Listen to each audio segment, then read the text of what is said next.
नमस्कार दोस्तों, स्वागत है आपका हमारे YouTube चैनल डेली जी के डोज में। आज का सेशन जीके जीएस का है, जो SSC GD, MTS, CGL, CHSL, UP PET, Agniveer या हर वनडे एग्जाम के लिए है।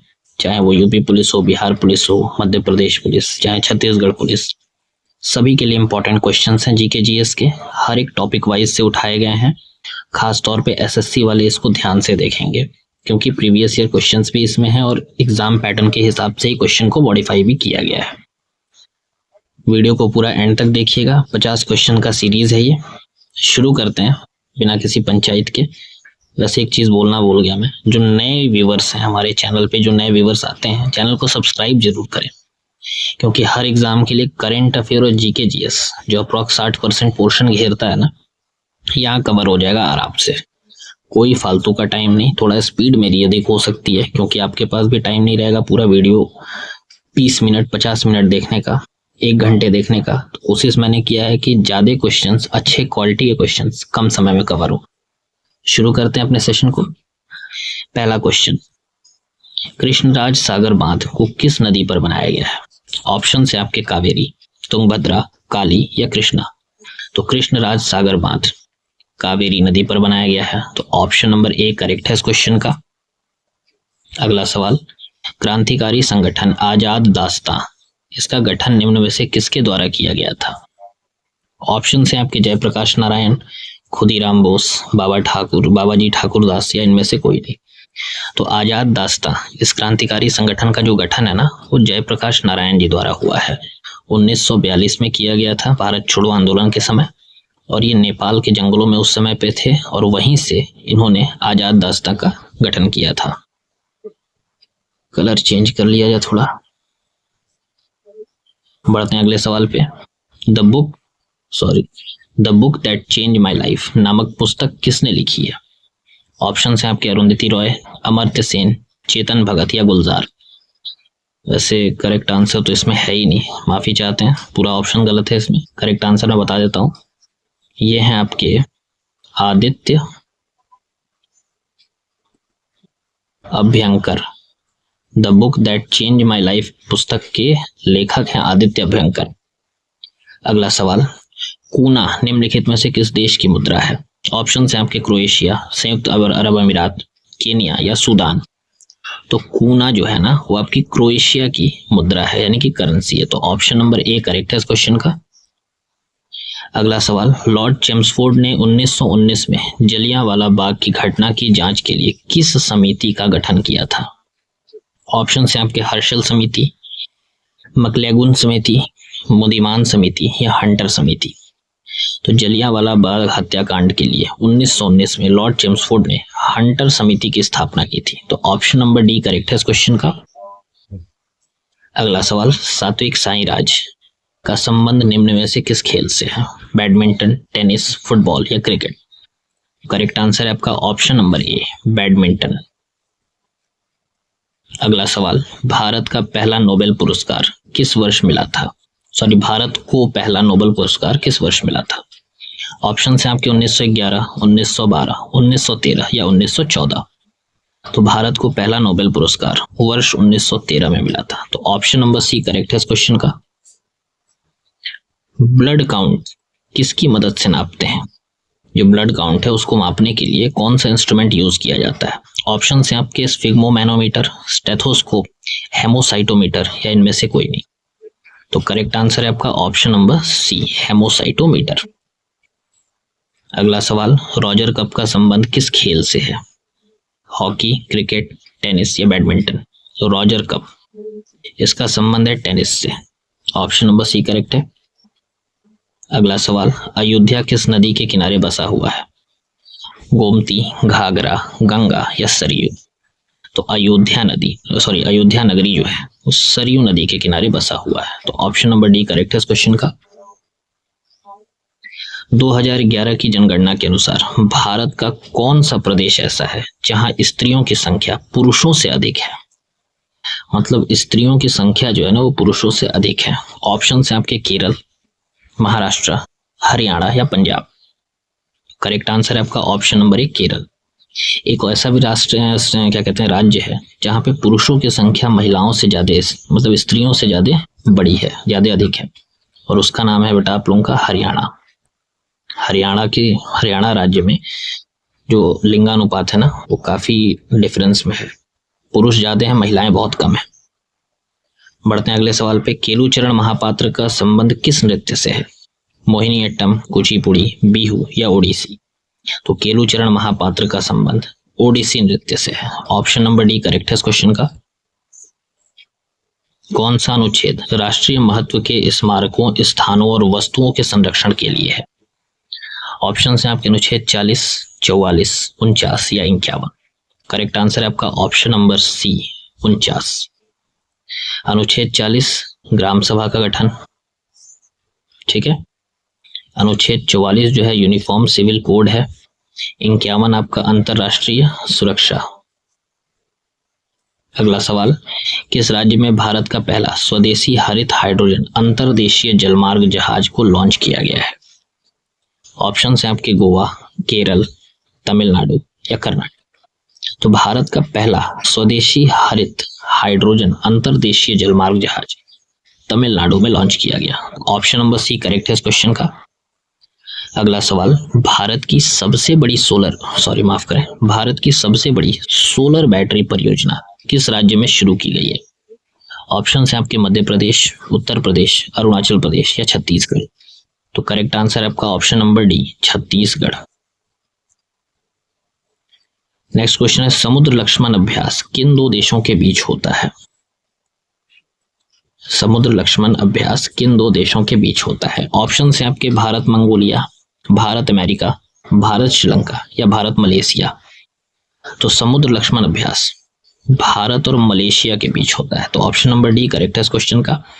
अब भारत और मंगोलिया के बीच होता है नोमैडिक एलिफेंट एक्सरसाइज। भारत और यूएसए के बीच होता है आपका युद्ध अभ्यास, ठीक है। इसके बाद से एक एक्सरसाइज का नाम है वज्र प्रहार, और एक होता है आपका टाइगर ट्रायम्फ। ये 3 अभ्यास अमेरिका के साथ होते हैं। इसके बाद से श्रीलंका के साथ आपका होता है स्लिनेक्स। याद रखना आपको, अलग अलग देशों के साथ अलग अलग एक्सरसाइजेस होती हैं। फिलहाल इस क्वेश्चन का आंसर है आपका भारत और मलेशिया। अगला सवाल, किस राज्य में भारत की पहली एलएनजी बसों को लॉन्च किया गया है? ऑप्शन है आपके चेन्नई, महाराष्ट्र, रायपुर या बेंगलोर। तो करेक्ट आंसर है आपका ऑप्शन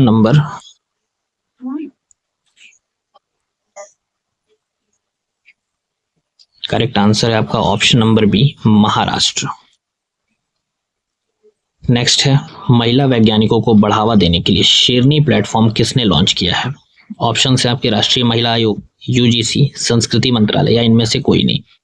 तो महिला वैज्ञानिकों को बढ़ावा देने के लिए शेरनी प्लेटफॉर्म यूजीसी ने स्टार्ट किया, यानी कि यूनिवर्सिटी ग्रांट्स कमीशन।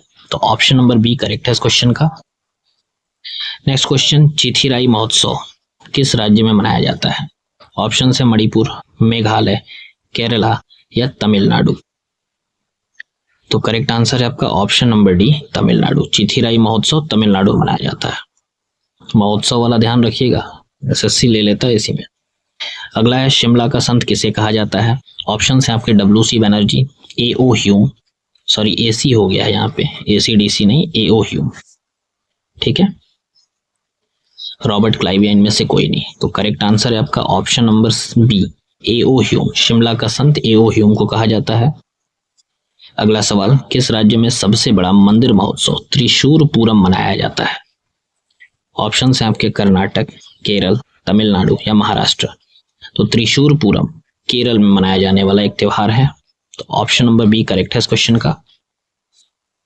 नेक्स्ट है, किस देश को वाइन यार्ड कहा जाता है? फ्रांस, जर्मनी, इटली या कोई नहीं।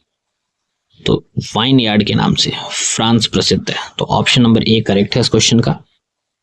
अगला सवाल, चेचुस जनजाति किस राज्य की प्रमुख जनजाति है? ऑप्शन है आपके अरुणाचल प्रदेश, नागालैंड, त्रिपुरा या आंध्र प्रदेश। तो चेचुस जनजाति जो है वो आपको आंध्र प्रदेश में देखने को मिलेगी। तो ऑप्शन नंबर डी करेक्ट है इस क्वेश्चन का। यहाँ ध्यान देना है कि कुछ और भी जनजातियां जैसे अरुणाचल प्रदेश में आपका मोनपा, मेम्बा, खमतिस, नागालैंड की जनजातियां हैं अंगामी, फोम, चांग, कोन्याक, त्रिपुरा की हैं भूटिया, भील, खासिया या रियांग। याद रखिएगा क्योंकि जनजाति और लोक नृत्य और मंदिर, इन 3 टॉपिक से ना क्वेश्चन जो पूछे जाएंगे वो ईस्टर्न स्टेट्स वाले, नॉर्थ ईस्ट वाले और या तो साउथ वाले पूछे जाएंगे, क्योंकि यहीं पे सबसे अधिक होते हैं। तो इसलिए मैंने कुछ एक्स्ट्रा भी दिया है, ध्यान रखिएगा। अगला सवाल, अंटार्कटिका महाद्वीप का सबसे ऊंचा पर्वत कौन सा है? Mount Everest, Mount Elbrus, Mount Vinson या इनमें से कोई नहीं। तो अंटार्कटिका महाद्वीप का सबसे ऊंचा पर्वत जो है ना वो माउंट विंसन है। ऑप्शन नंबर सी करेक्ट है इस क्वेश्चन का। अगला सवाल, 2024 में पेरिस ओलंपिक का कौन सा संस्करण खेला गया था? कितने नंबर का पेरिस ओलंपिक हुआ था पेरिस में? ऑप्शन है आपके 30, 31, 32 या 33। करेक्ट आंसर है आपका ऑप्शन नंबर डी 33। 33वें नंबर का ओलंपिक हुआ था पेरिस में। अगला सवाल, पेरिस ओलंपिक में भारत के लिए पहला पदक किस खिलाड़ी ने जीता है? ऑप्शन है आपके गगन नारंग, नीरज चोपड़ा, मनु भाकर या इनमें से कोई नहीं। तो करेक्ट आंसर है आपका option number C Manu Bhaker. Next question, संविधान के किस भाग में आपात उपबंध का वर्णन है, यानी कि इमरजेंसी? ऑप्शन है आपके भाग 17, 18, 19 या 20। तो करेक्ट आंसर है आपका ऑप्शन नंबर बी भाग 18 में आपात उपबंध का वर्णन है। नेक्स्ट क्वेश्चन है, गोची उत्सव मुख्य रूप से किस राज्य में मनाया जाता है? गोची उत्सव, ऑप्शन है हिमाचल प्रदेश, पंजाब, मध्य प्रदेश या सिक्किम। तो गोची उत्सव जो है वो हिमाचल प्रदेश में मनाया जाता है। तो ऑप्शन नंबर ए करेक्ट है इस क्वेश्चन का। अगला सवाल, पहले वित्त आयोग का गठन कब हुआ था? ऑप्शन है 1945, 48, 51 या 55। तो जो पहला वित्त आयोग था यानी कि फाइनेंस कमीशन था वो 1951 में बनाया गया था। तो ऑप्शन नंबर सी करेक्ट है यहाँ पे। अगला सवाल, कर्पूर मंजरी किसकी रचना है? ऑप्शन है आपके राजशेखर, सुबंधु, भवभूति और हरिवंश राय बच्चन। तो कर्पूर मंजरी जो है वो राजशेखर की रचना है। तो ऑप्शन नंबर ए करेक्ट है। अब सुबंधु की रचना है वासवदत्ता, भवभूति की है मालती माधव और भारत नहीं यहाँ पे भरत मुनि है, उनका है नाट्य शास्त्र। ये कुछ इंपॉर्टेंट्स थे। अगला, तुलबुल परियोजना किस नदी पर है? ऑप्शन है आपके कृष्णा, गंगा, झेलम या चिनाब। तो तुलबुल परियोजना झेलम नदी पर बनाया गया है। तो ऑप्शन नंबर सी करेक्ट है। अब चिनाब पे, यहाँ कुछ और भी हैं नदियों पे जो बने हुए परियोजना है उसको देख लें। चिनाब नदी पे बना है दुल्हस्ती और बगलिहार परियोजना, चंबल पे राणा सागर, गंगा सागर और सतलज पे कोल डैम और सरहिंद परियोजना बनाई गई है। नेक्स्ट क्वेश्चन, भारत का पहला वैश्विक उद्यम जोखिम प्रबंधन केंद्र कहाँ स्थापित किया गया है? ऑप्शन है आपके म्यांमार, झारखंड, दिल्ली या उड़ीसा। तो भारत का पहला वैश्विक उद्यम जोखिम प्रबंधन केंद्र उड़ीसा में स्थापित किया गया है। तो ऑप्शन नंबर डी करेक्ट है इस क्वेश्चन का। अगला सवाल, ईस्ट इंडिया एसोसिएशन की स्थापना किस वर्ष हुई थी? ऑप्शन है 1864, 65, 66 या 67। तो ईस्ट इंडिया एसोसिएशन की स्थापना 1866 में हुई थी। ऑप्शन नंबर सी करेक्ट है।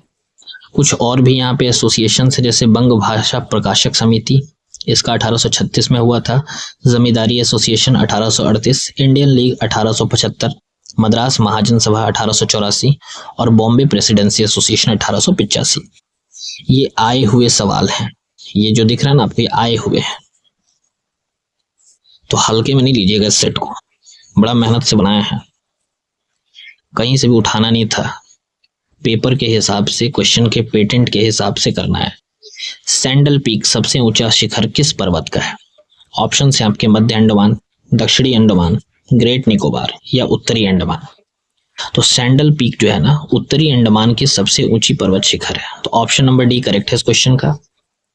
अब जब उत्तरी अंडमान देख ही लिए तो मध्य अंडमान का है होता है बेटा माउंट दियोवेली, दक्षिणी अंडमान का है माउंट हैरियट और ग्रेट निकोबार का है माउंट थोलियर। कुछ भी छोड़ना नहीं है, सारा का सारा पी जाना है।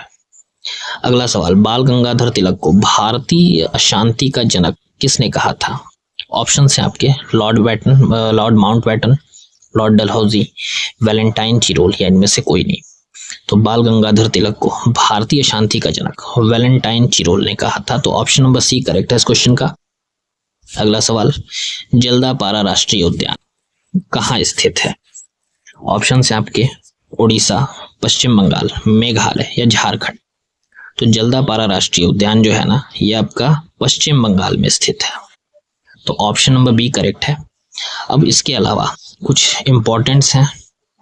असम में है ओरांग नेशनल पार्क, असम में और भी है, काजीरंगा भी है, लेकिन जो पूछा गया है ज्यादा, झारखंड में बेतला नेशनल पार्क है, हिमाचल प्रदेश में सिंबल बारा नेशनल पार्क है और मेघालय में बालपक्रम नेशनल पार्क है।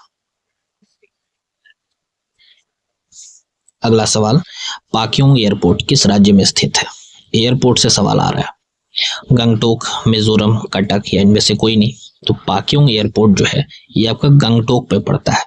तो ऑप्शन नंबर ए करेक्ट है। ये क्वेश्चन डालने का मेन कारण ये था कि 2 साल से ना जो नॉर्थ ईस्ट के स्टेट्स का जो एयरपोर्ट है जिसको कोई नहीं जानता है वो पूछा गया। जैसे ये जॉली ग्रांट एयरपोर्ट 2022 में पूछा गया था, ये देहरादून में है। लेंगपुई एयरपोर्ट मिजोरम में है और पाक्योंग गंगटोक में। अगला सवाल, पानी में पाया जाने वाला कौन सा तत्व कैंसर के लिए जिम्मेदार है? ऑप्शन है आपके आर्सेनिक, कोबाल्ट, मरकरी या इनमें से कोई नहीं। तो पानी में पाया जाने वाला जो तत्व है ना वो है आपका आर्सेनिक, जिससे कैंसर के लिए जो कैंसर के लिए जिम्मेदार है। तो ऑप्शन नंबर ए करेक्ट है। नेक्स्ट क्वेश्चन, दक्षिण गंगोत्री कहाँ पर स्थित है? ऑप्शन है अफ्रीका, यूरोप, अंटार्कटिका या एशिया। तो दक्षिण गंगोत्री जो है ना एक रिसर्च सेंटर है भारत का जो अंटार्कटिका में स्थित है। तो ऑप्शन नंबर सी करेक्ट है। नेक्स्ट है, 11वीं पंचवर्षीय योजना की अवधि में रोजगार के कितने नए अवसर सृजित करने का लक्ष्य निर्धारित किया गया था? 4 करोड़, 5 करोड़, 7 करोड़ या 10 करोड़। तो करेक्ट आंसर है आपका ऑप्शन नंबर सी, 7 करोड़। ये एक गोल लेके चला गया था 11वीं पंचवर्षीय योजना के लिए। अगला सवाल, भारत के पहले anti submarine warfare shallow watercraft का नाम क्या है? अब यहां से आपका करंट अफेयर शुरू होता है इस बार का 2025 का। तो भारत का जो पहला anti submarine warfare shallow watercraft है इसका नाम है बेटा INS Arnala. Option number C correct है। एक्सरसाइज नोमैडिक एलिफेंट का 17वां संस्करण जून 2025 में कहाँ आयोजित किया गया है? ऑप्शन है मैक्सिको, उलान बटार, मेघालय या इनमें से कोई नहीं। तो नोमैडिक एलिफेंट का 17वां संस्करण 2025 जून में उलान बटार में आयोजित किया गया है। ये उलान बटार यही आपका नोमैडिक एलिफेंट, पहले तो जान लीजिए कि ये आपका इंडिया और मंगोलिया का एक्सरसाइज है और उलान बटार मंगोलिया का ही राजधानी यानी कि कैपिटल है। नेक्स्ट क्वेश्चन है, पुस्तकों की डिलीवरी के लिए डाक विभाग द्वारा शुरू की गई सेवा का नाम क्या है? ऑप्शन है आपके कौशल, गुरुकुल, संदेश या ज्ञान। तो पुस्तकों की डिलीवरी के लिए डाक विभाग द्वारा जो शुरू की गई सेवा है ना उसका नाम है बेटा ज्ञान। ऑप्शन नंबर डी करेक्ट है यहाँ पे। अगला सवाल, भारत का पहला अंडर वाटर म्यूजियम कहाँ बनाया गया है? हुगली, पश्चिम बंगाल में, सिंधुदुर्ग महाराष्ट्र में, विशाखापट्टनम या इनमें से कोई। तो भारत का पहला है इसलिए इंपॉर्टेंट है, under water museum Sindhudurg Maharashtra में बनाया गया। तो ऑप्शन नंबर बी करेक्ट है इस क्वेश्चन का। दुनिया का सबसे ऊंचे रेलवे ब्रिज का नाम क्या है? Pamban bridge, Chenab bridge, vertical bridge या लहरिया ब्रिज। ये मेरा अपना ब्रिज है। तो दुनिया का जो सबसे ऊंचा रेलवे ब्रिज है उसका नाम है Chenab railway bridge. Option number B correct है। मोदी जी भी यहाँ पे जाकर तिरंगा फहरा कर आए थे। नेक्स्ट क्वेश्चन, भारत ने तीरंदाजी विश्व कप 2025 में कंपाउंड मिश्रित टीम में कौन सा पदक जीता है? ऑप्शन है आपके स्वर्ण, कांस्य, रजत या लोहा। तो तीरंदाजी विश्व कप 2025 कंपाउंड मिश्रित टीम में स्वर्ण पदक भारत ने जीता है। ऑप्शन नंबर ए करेक्ट है। एशियन गेम्स 2026 कहाँ आयोजित किए जाएंगे? Highland Cambodia, Myanmar Thailand, Hiroshima Nagasaki, Aichi और नागोया। तो एशियन गेम 2026 जापान के एची और नागोया में होगा। तो ऑप्शन नंबर डी करेक्ट है। नई शिक्षा नीति 2020 का निर्माता किसे माना जाता है? ऑप्शन है मनमोहन सिंह, नरेंद्र मोदी, के कस्तूरी रंजन या इनमें से कोई। तो न्यू एजुकेशन पॉलिसी 2020 का निर्माता के कस्तूरी रंजन जी को माना जाता है। ऑप्शन नंबर सी करेक्ट है। हाल ही में आंध्र प्रदेश के किस जिले में एक ब्राह्मी शिलालेख खोजा गया है? ऑप्शन है आपके पालनाडु, नेल्लोर, गुंटूर या कर्नूल। तो आंध्र प्रदेश के पालनाडु में अभी हाल ही में एक ब्राह्मी शिलालेख खोजा गया है, तो ऑप्शन नंबर ए यहाँ पे सही हो जाएगा। और आखिरी क्वेश्चन आज का, अंतरराष्ट्रीय पर्यटन मार्ट के 12वें संस्करण की मेजबानी कौन सा राज्य कर रहा है? ऑप्शन है आपके सिक्किम, असम, मध्य प्रदेश और महाराष्ट्र। तो करेक्ट आंसर हो जाएगा आपका ऑप्शन नंबर बी, असम। तो भैया लोग, बच्चा लोग, बहन लोग, ये 50 क्वेश्चन का सीरीज जो था ना प्रैक्टिस सेट, ये आपका समाप्त होता है। मैंने कोई टॉपिक नहीं छोड़ा है, चाहे वो मेला महोत्सव हो, जनजाति हो, लोक नृत्य हो, करंट अफेयर हो, जनगणना हो, books and authors, normal GK, general science, सभी इंक्लूड है। आपका सपोर्ट चाहिए ताकि ऐसा ही और मैं प्रैक्टिस सेट बनाता रहूं, और भोलेनाथ की कृपा से एक दिन आप लोगों के लिए आपका ये भाई खड़ा भी रहेगा फ्री ऑफ कॉस्ट एजुकेशन देने के लिए। कोई बैच नहीं, कोई पंचायत नहीं, बाकी लोगों की तरह हर चीज फ्री, A1 क्वालिटी का कंटेंट आपको मिलेगा। अब एक छोटा सा मोटिवेशन आप सभी के लिए है, the best way to make dreams come true is to start achieving them. सपनों को सच करने का सबसे अच्छा तरीका है उन्हें पूरा करना शुरू कर दीजिए। बैठ के सोचने से कभी सपना पूरा नहीं हो सकता है। आप स्टार्ट करिए, हम आपके साथ हैं। दुनिया का नहीं पता, लेकिन जब तक हमारी सांसें चल रही हैं हम अपने एस्पिरेंट्स के साथ रहेंगे। और चैनल को सब्सक्राइब याद से करिएगा। जितने भी नए व्यूवर्स हैं, चैनल अच्छा लगता है तो सब्सक्राइब करिए। मेहनत लगती है इसलिए बोलते हैं, मेहनत नहीं होती तो शायद मेरा भी मुंह ना खुलता आप लोगों के सामने। चलिए तब तक के लिए नमस्कार, पढ़ाई करिए बढ़िया से। हर हर महादेव।